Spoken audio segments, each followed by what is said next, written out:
کہ سوا روئے زمین پر حضرت خدیجہ کو یا علی نے ماں کہا یا زہرا نے ماں کہا. محبت بہت تھی سیدہ کو اپنی ماں سے، مگر 5 ہی برس کی تھیں کہ ماں کا سایہ سر سے اٹھ گیا. رونے بیٹھے ہیں نا آپ، اور آج تو شب رحلت ہے، شب رخصت ہے. آج سیدہ کو ان کی اماں کا پرسہ دیجئے. سیدہ آپ کو بہت اچھی طرح جانتی ہیں، آپ کی نگاہوں کو بھی جانتی ہیں. ارے انہی نگاہوں سے تو زہرا کو لال کا پرسہ دیتے ہو نا. مگر آج سیدہ حسین کا نہیں، اپنے بیٹے کا نہیں، اپنی ماں کا پرسہ لینے آئی ہیں. جملے آپ کے حوالے ہیں، جس طرح چاہے آپ گریہ کیجئے گا. کہتے ہیں کہ جب فتح مکہ پر رسول مدینے سے لشکر لے کر چلے، 14,000 کا لشکر تھا جو مدینے سے مکے کی طرف آ رہا تھا.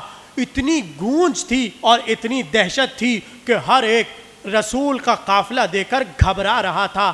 ایسے میں جب مکہ پہنچے اور مکے میں پڑاؤ ڈالا گیا اور خیمے نصب کیے گئے، تو ایک بار خیمے میں بیٹھی جناب سیدہ نے کنیز کو بلا کر کہا ذرا میرے بابا کو تو بلا کر لاؤ.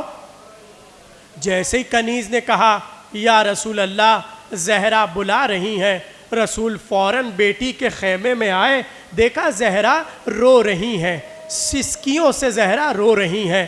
رسول نے کہا میری شہزادی، اے میری زہرا، یہ تم رو کیوں رہی ہو؟ کہنے لگی بابا 5 برس کے تھے جب اماں سے بچھڑے تھے، آج برسوں بعد دوبارہ ہم اماں کی قبر کے نزدیک آئے ہیں. بابا بیٹی ماں کی قبر پہ جانا چاہتی ہے، اس لیے کہ جانے پھر موقع ملے نہ ملے، زہرا ماں کی قبر پہ آ سکے نہ سکے. رو کر رسول نے کہا ٹھیک ہے زہرا، ہم انتظام کرواتے ہیں، تم ماں کی قبر پہ جانا، ہم تمہارے ساتھ قبر خدیجہ پر چلیں گے. یہ کہہ کر رسول خیمے سے آئے اور علی کے قریب آ کر کہنے لگے سواری تیاری کرو، اس لیے کہ زہرا ماں کی قبر پہ جانا چاہتی ہے. ایک بار سواری تیار ہوئی، زہرا سواری پر بیٹھی، بنی ہاشم نے تلواریں میان سے نکالی اور ایک بار آگے آگے سیدہ کی سواری تھی، پیچھے پیچھے تلواریں لیے. ایک بار بنی ہاشم زہرا کے پیچھے پیچھے تھے. جیسے ہی قبر خدیجہ نظر آئی، رسول نے قافلے کو روکا اور کہا اب سب دور چلے جاؤ، اس لیے کہ زہرا ماں کی قبر پہ بین کرے گی، زہرا ماں کی قبر پہ گریہ کرے گی. سب پیچھے ہٹنے لگے. علی نے احترام سے زہرا کو اماری سے اتارا. ایک طرف علی آئے، ایک طرف رسول آئے اور اپنے بچوں کو انگلیاں تھامے ہوئے زہرا قبر خدیجہ کی طرف چلی.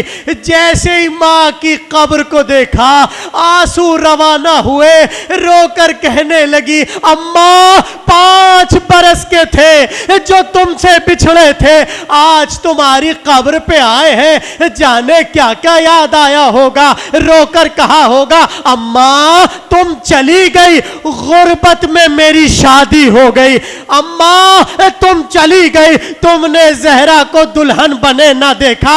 ارے رو کر کبھی زینب کا تعارف کرایا ہوگا، کبھی ام کلثوم کا تعارف کرایا ہوگا، کبھی حسن کا تعارف کرایا ہوگا، کبھی حسین کا تعارف کرایا ہوگا، اور رو رو کے کہتی ہوگی اماں زہرا آئی ہے، اماں فاطمہ آئی ہے، اماں تمہاری بیٹی آئی ہے. کہتے ہیں اتنا گریہ کیا زہرا نے کہ ایک بار سیدہ کو غش آ گیا، ماں کی قبر پہ گر گئی.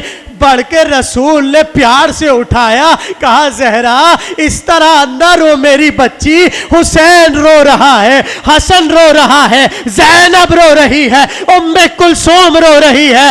ایک بار گریا تھما, مگر بچپن میں زینب کی نظر میں یہ تصویر بیٹھ گئی. جب ماں کی قبر پہ آتے ہیں شکوے بھی کیے جاتے ہیں, گلے بھی کیے جاتے ہیں. ہاں ہاں زینب بھی قبر پہ آئی تھی, مگر رات کا انتظار تھا. جیسے ہی رات آئی رو کر کہا سید سجاد اماں کی قبر پہ لے چلو. ایک بار ماں کی قبر پہ زینب نے اپنے کو گرا دیا, رو کر کہا اماں جن بالوں پر کنگھی کیا کرتی تھی شام کے بازار میں, اماں جن کلہائیوں کے بوسے دیا کرتی تھی رسیاں بندھی, اماں میرے اونو محمد, اماں تمہارا حسین. الا لعنت اللہ علی القوم الظالمین وسيعلم الذین ظلموا أي منقلب ينقلبون. ماتم حسین.